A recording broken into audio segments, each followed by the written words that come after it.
Hello बच्चों, कैसे हैं आप लोग। तो अब हमारे जो सीए फाउंडेशन के एग्जाम्स है एकदम सर पर हैं। 14 से स्टार्ट होने वाले हैं। तो मैं उम्मीद करता हूं आप लोगों की बढ़िया रिवीजन हो चुकी होगी। आपने खूब सारे सैंपल पेपर सॉल्व कर लिए होंगे और अब आप मेंटली प्रिपेयर होंगे एग्जाम देने के लिए। अब मेरे पास क्या है, एग्जाम के पास जैसे जैसे हम आ रहे हैं कुछ क्वेरीज आ रही हैं, जिसमें सबसे इंपॉर्टेंटली जो ज्यादा रेगुलरली क्वेरीज आती है वो है कि हम अकाउंट्स का पेपर कैसे अटेम्प्ट करें सर। तो इसी क्वेरी को आंसर करने के लिए मैं एक वीडियो बना रहा हूं।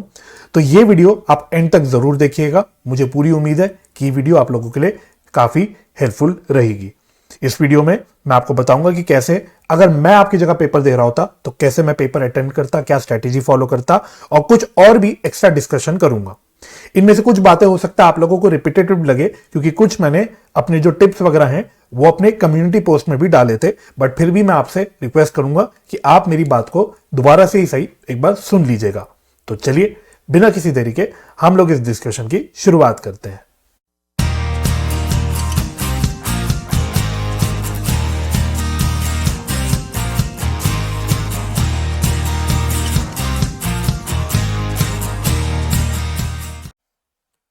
तो मैं आपके साथ जो डिस्कशन करूंगा उसको मैंने अपने कुछ पॉइंटर्स में तोड़ दिया है। इन्हीं पॉइंट्स के ऊपर हम लोग अपनी आज की डिस्कशन करेंगे। तो आप लोग बस मेरी बात को सुनते रहिएगा। तो पहली बात, हमारा एग्जाम का जो पैटर्न होता है, पेपर का जो पैटर्न होता है वो कैसा होता है। तो उसके लिए मैं आपको एक बार आपके एक मॉक टेस्ट पेपर पे लेके आता हूं जो आईसीआई का ही बना हुआ है। तो इसी प्रकार का आपका एग्जाम पेपर जो है, अकाउंट्स का पेपर जो है स्पेसिफिकली वो दिखता है, राइट। तो इसमें क्या होता है, आपका पूरा 3 घंटे का पेपर होता है और टोटल 100 मार्क्स की वेटेज होती है इसकी, राइट। इसमें जो फर्स्ट क्वेश्चन होता है, पहला क्वेश्चन, क्वेश्चन नंबर 1, वो होता है कंपलसरी। वो होता है कंपलसरी। और इसके अलावा रिमेनिंग 5 क्वेश्चन में से आपको 4 क्वेश्चन करने होते हैं, ठीक है। इसका मतलब आपको टोटल नंबर ऑफ क्वेश्चन जो अटेम्प्ट करने होते हैं वो होते हैं 5, ठीक है। तो आपको 5 क्वेश्चन अटेम्प्ट करने होते हैं और हर क्वेश्चन की जो टोटल वेटेज होती है वो होती है 20 मार्क्स की। तो इस प्रकार से आपके बन जाते हैं पूरे 100 मार्क्स, ठीक है जी। तो अब इसमें एक और बात जो है, जो आपका एग्जाम का जो पैटर्न होता है, इसमें जो क्वेश्चन नंबर 1 होता है, इसमें आपका ट्रू फॉल्स का एक कंपलसरी क्वेश्चन होता है, ठीक है। तो आपका ट्रू फॉल्स का एक क्वेश्चन होता है जिसकी आउट ऑफ 12 मार्क्स की वेटेज होती है। पूरे 12 नंबर की वेटेज होती है आपके ट्रू फॉल्स के क्वेश्चन की, जिसमें आपके 6 पार्ट्स होते हैं, जिसमें आपको बताना होता है कि जो स्टेटमेंट है वो ट्रू है या फॉल्स है, और साथ में आपको रीजन भी देना होता है, ठीक है। तो इसलिए हर पार्ट की 2 नंबर की वेटेज हो जाती है। इसके अलावा इसका जो बी पार्ट होता है वो 4 नंबर का एक प्रॉपर थ्योरी क्वेश्चन होता है, ठीक है। तो प्रॉपर थ्योरी क्वेश्चन होता है जो आपके थ्योरेटिकल फ्रेमवर्क वाले चैप्टर्स होते हैं उसी में से जनरली पूछा जाता है, बट ये किसी और चैप्टर में से भी पूछा जा सकता है, ऐसा कोई जरूरी नहीं है, ठीक है। अब बहुत सारे बच्चे जो है ना, क्वेश्चन नंबर 1 का जो ट्रू फॉल्स वाला पार्ट होता है इसको भी थ्योरी की तरह मानते हैं। हालांकि अगर आप मुझसे पूछोगे तो मैं इसको 100% थ्योरी नहीं बोलूंगा। हाँ, थ्योरी इस सेंस में है कि आपको अंग्रेजी में सेंटेंस बना के लिखना होता है, आपको इंग्लिश सेंटेंस में आंसर लिखना होता है, रीजन वगैरह को लिखना होता है। उस हिसाब से हाँ ये थ्योरी है, लेकिन प्रॉपर थ्योरी नहीं है। रीजन बीइंग क्योंकि इसमें कुछ ऐसे भी पॉइंट्स आते हैं, ऐसे भी स्टेटमेंट्स होती है जिसमें आपकी प्रैक्टिकल कॉन्सेप्ट्स की एप्लीकेशन होती है, राइट। फॉर एग्जांपल, जैसे उदाहरण के तौर पे अगर आप थर्ड पार्ट देखोगे, इसमें क्या बोला हुआ है, sale value of by product is credited to trading account. तो ये कोई थ्योरी से नहीं पूछा गया, आपको प्रैक्टिकल कॉन्सेप्ट पे से इसको आंसर करना है। आपको पता है मैन्युफैक्चरिंग अकाउंट का फॉर्मेट कैसे बनता है, आपको पता है मैन्युफैक्चरिंग अकाउंट के क्रेडिट साइड पे हम लोग जो बाय प्रोडक्ट की सेल वैल्यू होती है या नेट रियलाइजेबल वैल्यू है होती है, उस पे हम लोग लेके आते हैं, क्रेडिट करते हैं बेसिकली हम लोग sale value of by product in manufacturing account. तो बस उसी को आपको यहां पे लिखना है, ठीक है जी। इसी प्रकार से यहां पे एक और क्वेश्चन है कि जो discount at the time of retirement of bill होता है वो गेन होता है ड्रॉई के लिए। Again this is not theory, ये प्रैक्टिकल कॉन्सेप्ट है। अगर आपको कॉन्सेप्ट पता है तो आप उस कॉन्सेप्ट को अप्लाई करके इसका जवाब लिखोगे, ठीक है। तो इसलिए दिस इज नॉट 100% करेक्ट कि ये पूरा थ्योरी है। ये आपकी नजरिया है कि आप इसको पूरा थ्योरी मानो या आप इसको थोड़ा सा थ्योरी थोड़ा प्रैक्टिकल मानो। तो मेरा नजरिया कहता है कि थोड़ा थ्योरी थोड़ा प्रैक्टिकल है, ठीक है। फिर भी अगर आपकी जिद है कि नहीं सर ये तो थ्योरी है, तो उस हिसाब से चलो मैं फिर कह देता हूं कि आपके फर्स्ट क्वेश्चन में 16 मार्क्स का प्रॉपर थ्योरी का क्वेश्चन होता है, राइट। अच्छा, इसके अलावा आपका जो बाकी क्वेश्चंस होते हैं आपको पूरे प्रैक्टिकल क्वेश्चंस यहां पे दिखते हैं, अपार्ट फ्रॉम लास्ट क्वेश्चन। जो क्वेश्चन नंबर 6 होता है उसका जो एक कह सकते हो सी पार्ट होता है, या जो लास्ट पार्ट होता है, उसमें एक 5 नंबर का थ्योरेटिकल टाइप का क्वेश्चन होता है, ठीक है। तो यहां से भी आपका जो क्वेश्चन है वो कहीं से भी आ सकता है, किसी भी चैप्टर से आ सकता है। तो आपको 5 नंबर का एक थ्योरी का क्वेश्चन यहां मिल जाएगा। लेकिन क्वेश्चन नंबर 6 क्या है, ये आप ऑप्शन में छोड़ सकते हो, कोई कंपलसरी क्वेश्चन नहीं है। तो अगर आप ये ऑप्शन में छोड़ दो तो आपको सिर्फ क्वेश्चन नंबर 1 में थ्योरी को अटेम्प्ट करना पड़ेगा। ठीक है, तो पहली बात तो आपका पैटर्न, जो पेपर पैटर्न होता है वो ऐसा होता है, राइट। ओके, चलो इसके अलावा जब आप पेपर करो तो आप देखो इसका इंस्ट्रक्शन जरूर पढ़ लेना। तो यहां पे भी इंस्ट्रक्शन दे रखी है, सेम इंस्ट्रक्शन आपके क्वेश्चन पेपर में भी मिलेगी। वो क्या है, पहला तो वही जो मैंने आपको बताया कि क्वेश्चन नंबर 1 कंपलसरी है और उसके बाद रिमेनिंग 5 में से 4 क्वेश्चन आपको अटेम्प्ट करने। इसके अलावा आपका इंस्टीट्यूट आपके क्वेश्चन पेपर में इंस्ट्रक्शन दे रहा है कि भाई जहां पे भी आप अजम्पशन ले रहे हो उस अजम्पशन को साफ साफ लिख के जरूर आना। ठीक है, अपने आंसर में जो नोट होते हैं, आप नोट जहां पे डालते हो वहां पे आप नोट जरूर डाल के लाना कि आपने क्या अजम्पशन ली है। ठीक है, इसके अलावा जो वर्किंग नोट्स होते हैं, ये तो मैं बोलता हूं आप लोगों के लिए सबसे जरूरी है, सबसे जरूरी इंस्ट्रक्शन है कि वर्किंग नोट्स होते हैं जो वो होते हैं आपके आंसर का पार्ट होते हैं। इंस्टीट्यूट आपसे कह रहा है तो वर्किंग नोट में ये नहीं कि आप खिचड़ियां पका के आ जाओ, रफ वर्क करके आ जाओ, नहीं, वर्किंग नोट भी आपका आंसर का पार्ट है। तो जितने साफ साफ आप बाकी पूरा अपना पेपर अटेम्प्ट कर रहे हो, जितना साफ साफ अपना बाकी पेपर आप प्रेजेंट कर रहे हो, उसी तरह आपको वर्किंग नोट भी प्रेजेंट करना है। इस बात का प्लीज आप लोग ध्यान रखिएगा, बिकॉज आप लोग क्या करते हो, आप लोग वर्किंग नोट में रफ वर्क करके आ जाते हो, फिर आप उम्मीद करते हो कि इंस्टीट्यूट आपको स्टेप मार्किंग दे देगा। डोंट एक्सपेक्ट स्टेप मार्किंग, ये एक तो वैसी भी प्रोफेशनल एग्जाम है। तो अगर आपके एग्जामिनर को आपकी वर्किंग में कुछ समझ नहीं आएगी, उसमें उसको सिर्फ खिचड़ियां दिखेगी, तो वो आपको नंबर नहीं देगा। ठीक है, और वो काफी फेयर है, मैं भी नहीं देता नंबर। ठीक है, तो इस बात का प्लीज ध्यान रखिएगा। इसलिए मैं स्टार्टिंग से बोलता हूं, हमेशा आता हूं कि जब आप प्रैक्टिस करो तो आप वर्किंग नोट्स को भी प्रॉपरली प्रैक्टिस करो। जब आप वर्किंग नोट्स बनाने की प्रैक्टिस स्टार्टिंग से कर लेते हो तो आपका हैबिट हो जाती है वर्किंग नोट भी प्रॉपरली करने की। ठीक है, बट आई एम एक्सपेक्टिंग कि आप लोगों ने अच्छे से प्रैक्टिस करी होगी, तो ये सब बातें मैं आपके साथ अभी नहीं करूंगा। अच्छा, इसके अलावा आगे बढ़ते हैं। आपका जब पेपर मिलता है, आपका जब पेपर शुरू होता है, तो आपकी जो पेपर की टाइमिंग होगी वो क्या होगी, 2 PM to 5 PM। 3 घंटे का पेपर है, 2 PM to 5 PM, राइट। लेकिन आपको जो क्वेश्चन पेपर है वो 1:45 PM पे मिल जाएगा। क्वेश्चन पेपर आपका 1:45 PM पे मिलेगा, आंसर शीट नहीं मिलेगी, आंसर शीट आपको 2 PM पे मिलेगी। इसका मतलब आपको 15 मिनट्स का रीडिंग टाइम दिया जाता है, 15 मिनट का आपको रीडिंग टाइम मिलता है। अब इस रीडिंग टाइम को आप कैसे यूटिलाइज करोगे, how will you utilize this reading time. मैं होता तो देखो मैं क्या करता, आपको पता है कि क्वेश्चन नंबर 1 तो आपको किसी भी हाल अटेम्प्ट करना है, चाहे आपको आता हो चाहे वो आपको ना आता हो। इसलिए आप क्वेश्चन नंबर 1 को देखो ही मत। जब आपको पेपर मिले, क्वेश्चन पेपर मिले, क्वेश्चन नंबर 1 को इग्नोर करो, देखो मत। पहले आप बाकी जो आपके रिमेनिंग 5 क्वेश्चन है उसको आराम से देख लो, आराम से देख लो, और उसमें आइडेंटिफाई पहले कर लो। उन 15 मिनट में आपको आइडेंटिफाई कर लेना है कि आप कौन सा क्वेश्चन अटेम्प्ट कर रहे हो और कौन सा एक क्वेश्चन जो है वो आप छोड़ रहे हो। आप उसको एंड के लिए मत छोड़ना कि नहीं चलो अब हम जब पेपर लिखना शुरू करेंगे तब देखेंगे कि हमें कौन सा करना है कौन सा नहीं करना। नहीं, आपको 15 मिनट में डिसाइड कर लेना है कि आप कौन सा क्वेश्चन करने वाले हो। जब आप पेपर लिखना शुरू करो तो जो क्वेश्चन आपने डिसाइड कर लिया कि आप नहीं करने वाले हो, अब उसकी तरफ आप देखने भी नहीं वाले। आपको क्लियर होना चाहिए कि अब मुझे ये क्वेश्चंस करने हैं। ठीक है, तो 15 मिनट में आपको पहले क्या डिसाइड करना है कि आप कौन सा क्वेश्चन छोड़ने वाले हो। वंस आपने एक बार नजर मार ली बाकी आपका क्या क्वेश्चन है, उसके बाद अगर रीडिंग टाइम में टाइम बच जाता है तो आप कोशिश करना कि रीडिंग टाइम में 2 मिनट लगा के एक बार क्वेश्चन नंबर 1 भी देख लो कि क्वेश्चन नंबर 1 में क्या क्या दिया हुआ है, राइट। ताकि आप एक बार मेंटली प्रिपेयर हो जाओ कि आपको किस किस तरह के क्वेश्चन आप करने हैं आंसर, राइट। ठीक है, तो ये होगी रीडिंग टाइम की बात। अच्छा, एक बात का और ध्यान रखना भाई, एक बात का और ध्यान रखना, मैं बता देता हूं आपको, बाद में बहुत दिक्कत होती है। मैंने आपको बोला जो आपका आंसर शीट है वो आपको 2 बजे मिलेगा, मतलब जब पेपर का टाइम शुरू हो जाएगा तब आपको आंसर शीट मिलेगी। और उस आंसर शीट में आप ऐसा नहीं कि आंसर शीट मिलते ही आप सीधा पेपर आंसर लिखना शुरू कर सकते हो, नहीं, आपको दुनिया भर की डिटेल्स भरनी पड़ती है उसमें, राइट। आपका रोल नंबर, आपका स्टूडेंट रजिस्ट्रेशन नंबर, पेपर का कोड वोड होता है या आंसर शीट का कोड होता है, जो भी सारी चीज होती है सब भरनी होती है। और सिर्फ हाथ से लिख के नहीं भरनी होती, आपको OMR में उसको शेड करके भरना होता है। इसलिए आपको मैं अभी से मेंटली प्रिपेयर करता हूं कि आपको केयरफुली करना है काम। मतलब ऐसा नहीं है आंसर शीट मिलती है हड़बड़ी में शुरू कर दो, पहले आप लोग आराम से अपनी डिटेल्स भर लो, ठीक है। और डिटेल्स भरने में कोई हड़बड़ी नहीं मचानी, जल्दबाजी नहीं करनी, आराम से भरना है, कोई भी मिस्टेक नहीं होनी चाहिए। स्पेशली शेडिंग आपको बहुत अच्छे से करनी है, ठीक है। इन सारी चीजों पे आपके आई थिंक एडमिट कार्ड्स में जो है इंस्ट्रक्शंस भी दिए हुए हैं, तो मैं आपसे ये भी बोलूंगा कि आप एडमिट कार्ड के एक बार इंस्ट्रक्शन जरूर पढ़ के आना, स्पेशली वो इंस्ट्रक्शंस जो इंस्टीट्यूट ने ही हाईलाइट कर रखे, बोल्ड कर रखे। कुछ कुछ इंस्ट्रक्शंस आप देखोगे तो बोल्ड हो रखे हैं, तो उस पर आप स्पेशल फोकस करना, ठीक है। तो इसलिए ध्यान रखना, जब पेपर आपको मिलेगा, आंसर शीट मिलेगी, तो आपको आराम से तसल्ली से पहले अपनी डिटेल्स भरनी है। वहां आपका कुछ भी झोल हुआ तो आपके साथ बहुत भयंकर वाला धोखा हो जाएगा, ठीक है। तो इस बात का ध्यान रखना। ओके, अब मैं आगे बढ़ता हूं। नेक्स्ट है मेरा टाइम मैनेजमेंट। अब आपको मैं एक कैलकुलेशन बताता हूं। बहुत सारे बच्चे बोलते हैं कि सर ये क्वेश्चन करने में हमें कितना टाइम लगना चाहिए, इतने नंबर का क्वेश्चन करने में सर हमें कितना टाइम लगना चाहिए। तो मैं आपको सिंपल सी कैलकुलेशन बताता हूं। आपके पास टोटल कितने 180 मिनट्स हैं। टोटल आपके पास 180 मिनट्स है अपना पेपर सॉल्व करने के लिए।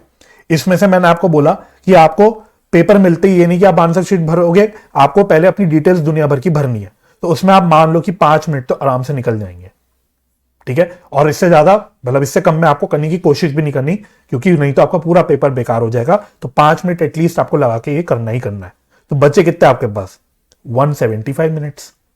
अच्छा, कुछ टाइम आप अपना रिवीजन के लिए रखोगे।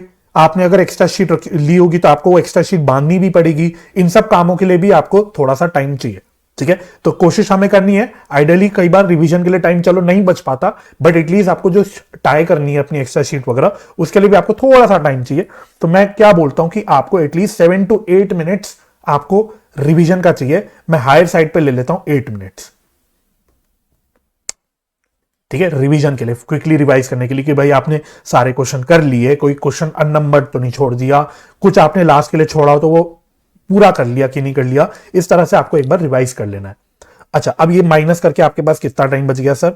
अब आपके पास मेरे ख्याल से बच गया 167 मिनट्स, ठीक है, 167 मिनट्स। आप रफली आइडिया ले लो कि 165 to 170 मिनट्स, एक मोटा मोटा आप आइडिया ले लो कि इतना टाइम आपके पास एक्चुअली में इफेक्टिवली बच गया अपना पेपर करने के लिए। कहने को 3 घंटा है, बट इफेक्टिवली कितना टाइम बचा आपके पास लिखने के लिए पेपर? 165 to 170 मिनट्स, ठीक है। इसमें भी मैं लोअर साइड पे से राउंड ऑफ कर लेता हूं, 165 ले लेता हूं, ठीक है, just for the sake of calculation में से लोअर साइड पे ले आता हूं। अब आपको ये समझो कि 165 मिनट्स में 100 मार्क्स का क्वेश्चन करना है, 100 मार्क्स का पूरा पेपर करना है। तो आप देखो ऑन एन एवरेज आपके पास पर मार्क कितना टाइम है, पर मार्क आपके पास कितना टाइम है? आपके पास 1.65 मिनट्स है पर मार्क, ठीक है। ये एवरेज है, एवरेज है। इसका मतलब ये नहीं कि बिल्कुल आंख बंद करके अंधाधुंध फॉलो करना है, बट आइडिया देने के लिए कि आपके पास इतना टाइम है।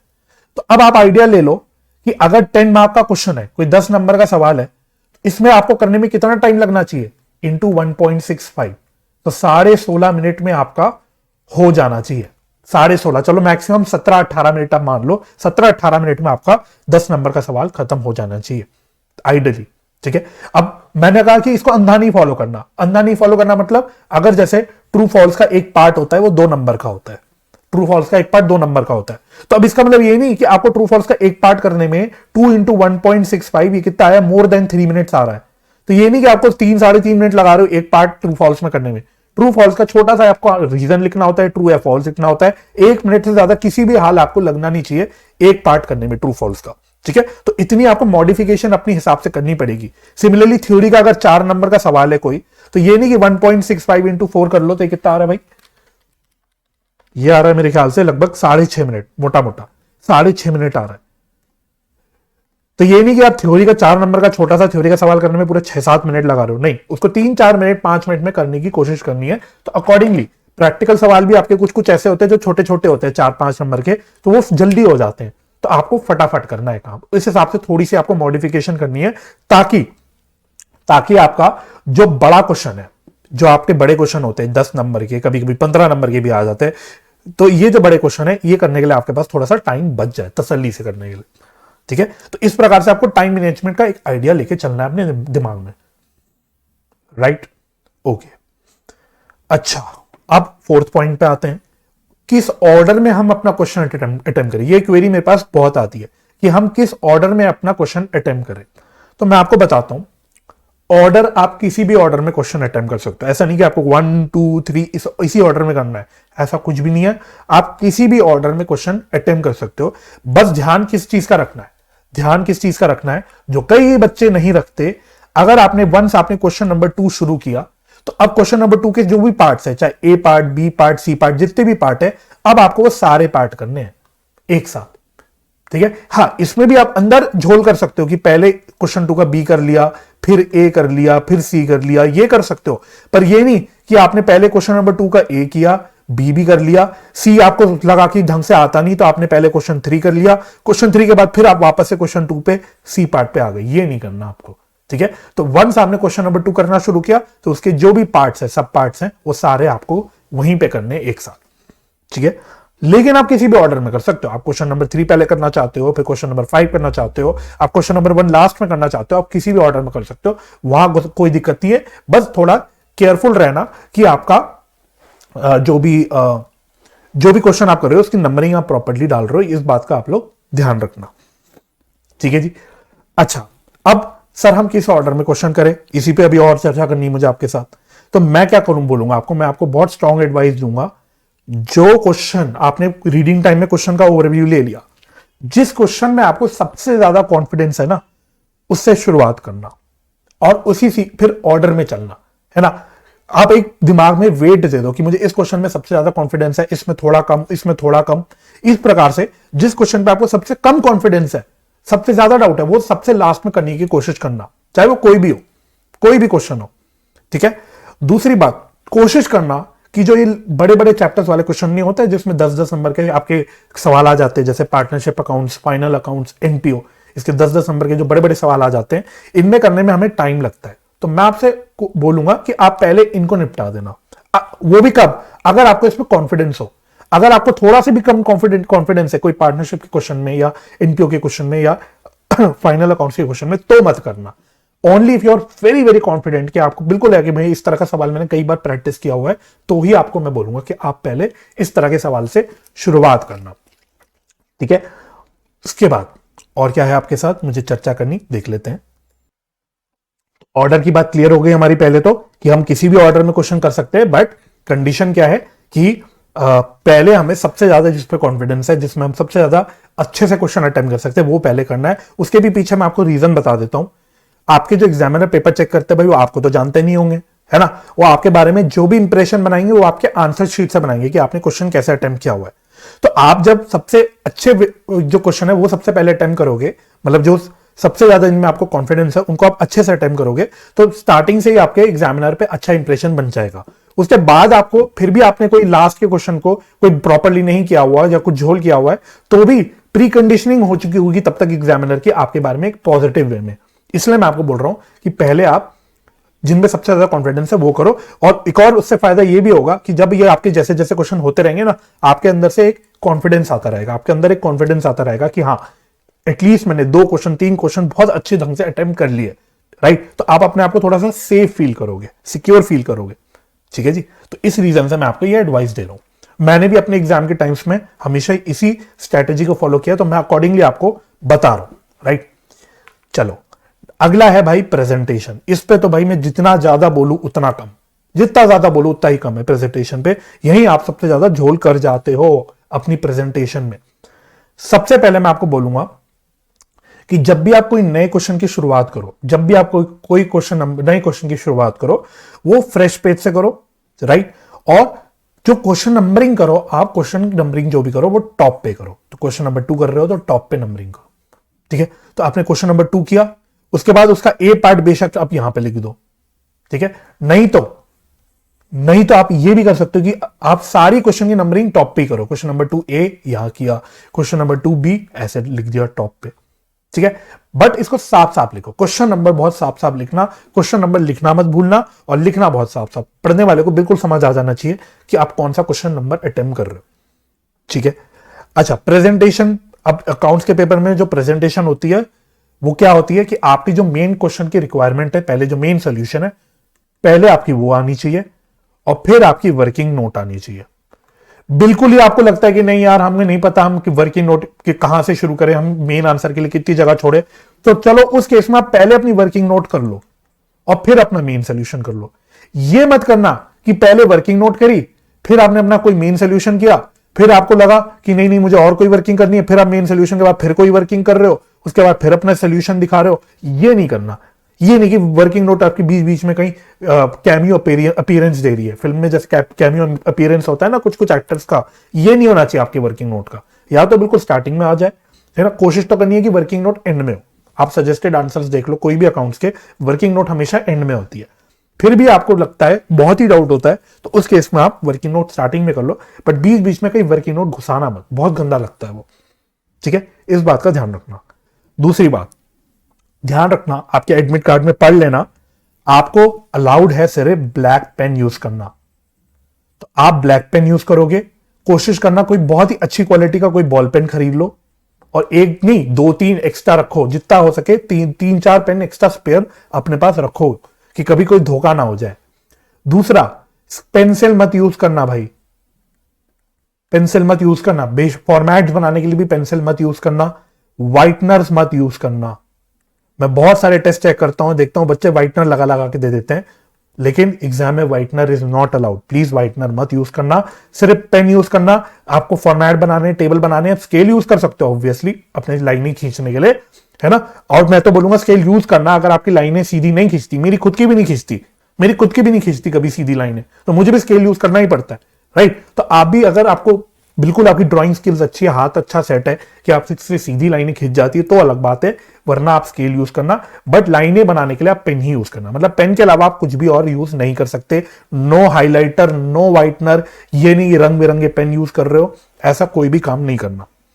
दूसरी बात, थ्योरी के क्वेश्चन स्पेशली जब आप आंसर लिख रहे हो तो आप कीवर्ड्स को अंडरलाइन करना, कीवर्ड्स को अंडरलाइन करना। ठीक है, इनमें से कुछ चीजें मैंने अपनी कम्युनिटी पोस्ट में बताई थी, मैं रिपीटेटिवली बता रहा हूं, बट फिर भी मैं आपको सारी चीज एक साथ बता रहा हूं। कीवर्ड्स को अंडरलाइन जरूर करना। दूसरी बात, हर पार्ट के बाद एक लाइन खींच लेना भाई, मतलब लाइन खींच लेना मतलब लाइन छोड़ देना।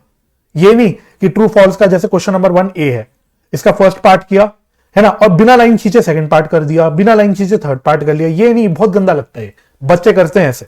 आपने फर्स्ट पार्ट का आंसर लिख लिया ट्रू, उसके बाद में आपने रीजन लिख लिया, अब एक लाइन की जगह छोड़ो, फिर सेकंड पार्ट करो, फिर एक लाइन की जगह छोड़ो, फिर थर्ड पार्ट करो, है ना। क्वेश्चन 1 का ए हो गया, अब बी पे आना है आपको, फिर एक लाइन छोड़ के बी लिखो। ठीक है, तो लाइनें छोड़ छोड़ के लिखना। जब आप अगले पार्ट पे जा रहे हो, सब पार्ट पे जा रहे हो, जो भी कर रहे हो, लाइन जरूर छोड़ना, उसी से साफ लगता है, नहीं तो बहुत ही गंदा लगता है, बहुत गंदा लगता है। ठीक है, दूसरा, साफ साफ लिखने की कोशिश करना जितना हो सके। मैं कई एग्जाम्पल देता हूं, कई बच्चे क्या करते हैं, 4 कैसे लिखते हैं, ऐसे कुछ करके लिख देते हैं 4, मतलब कई बच्चों का जो 4 होता है ना, ऐसे, रुको मैं बताता हूं कैसे, ऐसे लिखते हैं 4। ठीक है, तो ये पढ़ने में 9 दिखता है, कई बार बच्चों का 9 दिखता है, बट ये होता 4 है।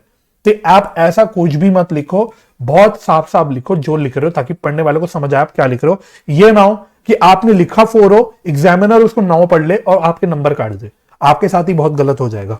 इसलिए अपनी भलाई के लिए साफ साफ लिखने की कोशिश करना। चलो ठीक है, प्रेजेंटेशन वाली बात भी क्लियर। अब कुछ और जनरल पॉइंट्स जो आपके साथ मैं डिस्कस करूंगा, जो और भी पेपरों में, बाकी पेपरों में भी आपके लिए यूजफुल होंगे। क्या? जैसे कैरी और ओन स्टेशनरी, अपना स्टेशनरी खुद कैरी करो। मैं यहीं आ जाता हूं आपके सामने, 1 मिनट।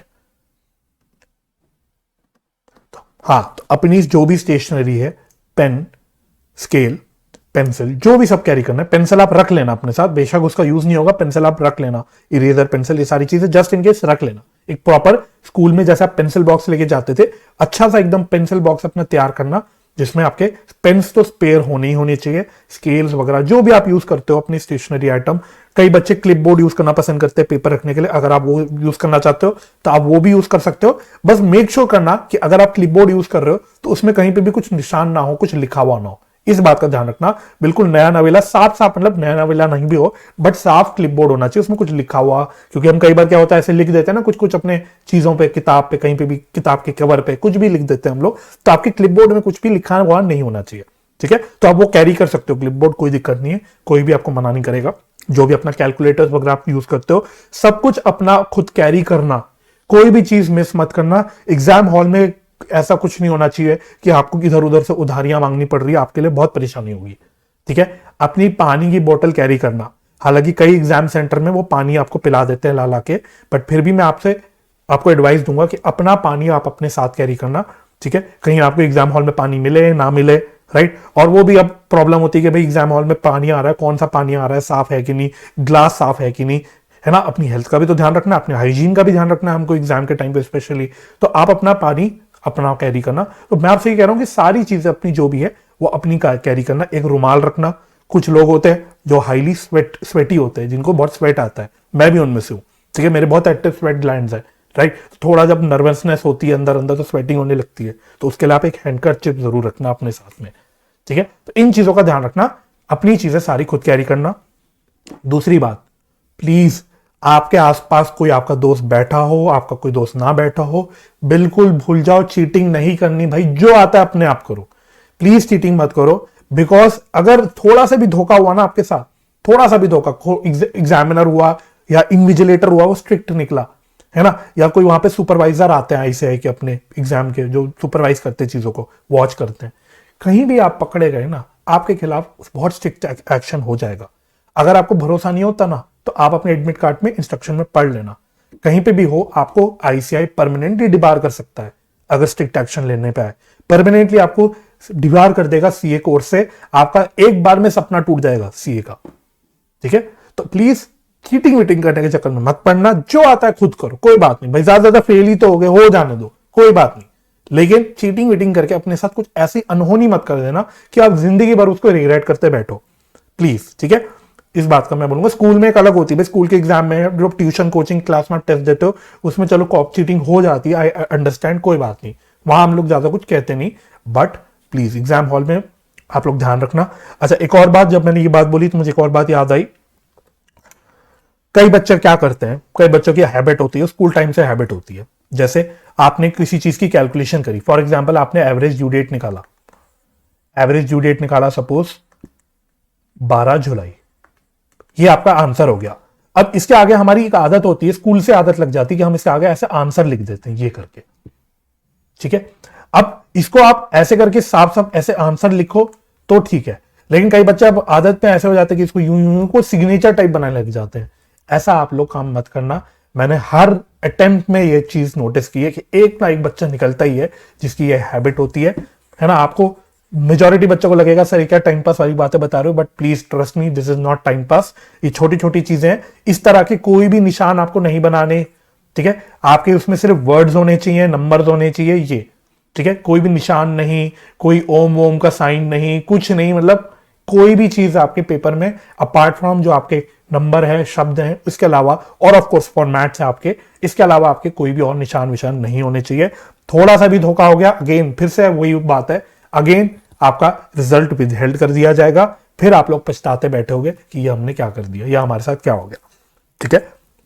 तो एक हाथ मेरे दोस्तों के साथ हो चुका है, राइट। अब वो किस रीजन से हुआ मुझे भी नहीं पता, बट मेरे एक हाथ दो दोस्त हैं जिनके साथ हो चुका है कि उनका रिजल्ट क्या है, विदहेल्ड कर दिया आईसीआई ने किसी रीजन से, ठीक है। किसी सस्पेक्ट किया उन्होंने, कोई अनफेयर प्रैक्टिस या कुछ भी, I don't know about that, but ऐसा हो जाता है, ये कोई हवा हवा वाली बात नहीं है, this can happen with you also. तो इन छोटी छोटी बातों का आप लोग ध्यान रखना, ठीक है। ओके, अब और क्या मुझे आपके साथ डिस्कस करना है, मैं अपने लास्ट पॉइंट पे आ जाता हूं। हाँ, लास्ट डे रिवीजन स्ट्रैटेजी की लास्ट डे हम क्या करें। पहली बात, लास्ट डे मतलब एग्जाम से एक दिन पहले नो न्यू क्वेश्चन। टेम्पटेशन में ऐसा मत आ जाना कि कोई नया टाइप का क्वेश्चन आप करने बैठ जाओ, प्लीज, ठीक है।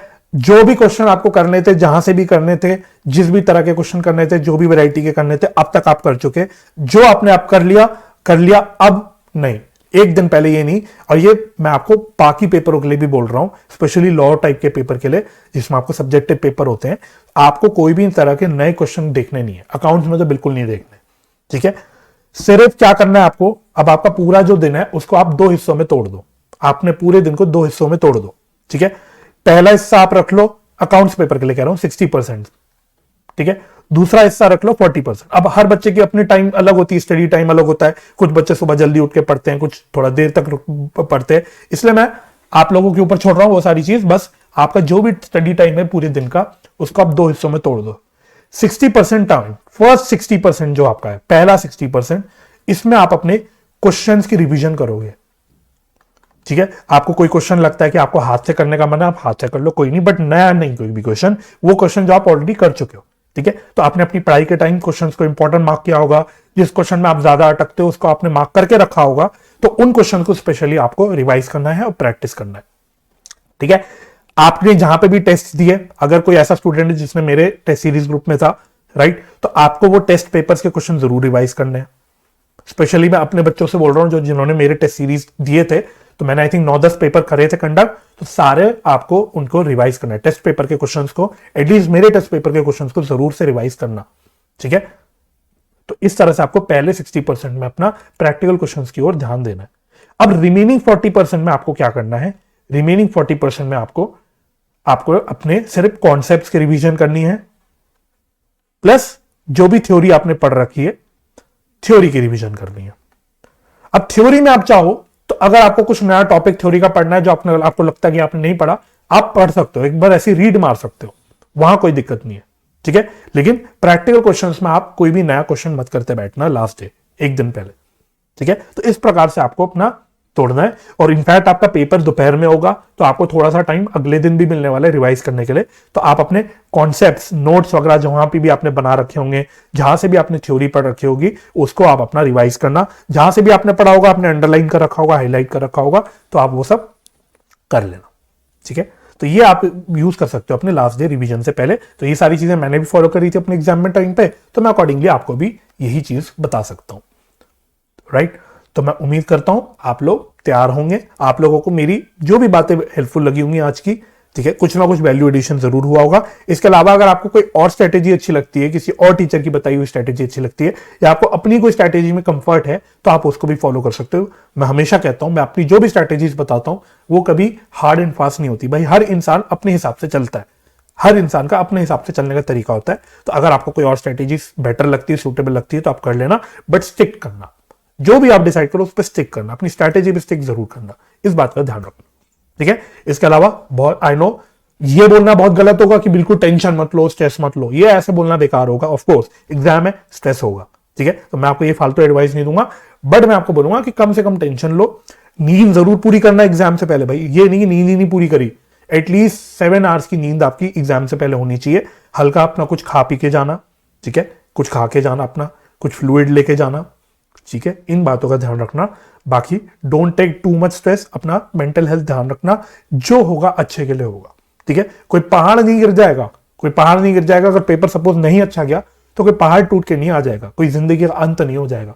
तो इस माइंडसेट से जाना, आपने अपना जो बेस्ट दिया अभी तक उस पर भरोसा रखो और पॉजिटिव माइंडसेट, मैं बोलता हूं ना पॉजिटिव माइंडसेट, तो एग्जाम में भी आपको पॉजिटिव माइंडसेट से जाना है। ठीक है, तो ऑल द वेरी बेस्ट आप सभी बच्चों को, very very best wishes to all of you. मेरे को पूरा भरोसा आप लोग अपना बेस्ट देके आओगे। ठीक है, फालतू में ज्यादा इधर उधर सुनना मत ज्यादा। और हाँ, एक बात का और ध्यान रखना, एक बात का और ध्यान में रखना, एग्जाम होने के बाद पेपर डिस्कस करने मत बैठ जाना दोस्तों के साथ, टीचरों के साथ, नहीं। एक बार पेपर खत्म, उसका जो भी डिस्कस करना है वो सारे अपने एग्जाम्स खत्म होने के बाद लास्ट में, आखिर में करेंगे, अभी नहीं। पेपर खत्म हुआ, now your mind should move to next paper. Accounts का पेपर खत्म हुआ, बस पेपर खत्म, सब खत्म। अब आपको लॉ के पेपर की सोचनी है। जितनी भी टेम्पटेशन हो पेपर ये क्वेश्चन डिस्कस करने की, अरे तूने ये क्वेश्चन में क्या लिखा, ये क्वेश्चन कैसे करना था, इस तरह की डिस्कशन कोई भी आपको नहीं करनी। ठीक है जी, तो all the best, best wishes, मुझे भरोसा आप लोग अच्छा करोगे। राइट, तो टेक केयर, बाय बाय, और बहुत जल्दी हम लोगों की आई होप सो मुलाकात होगी। चलिए बाय बाय।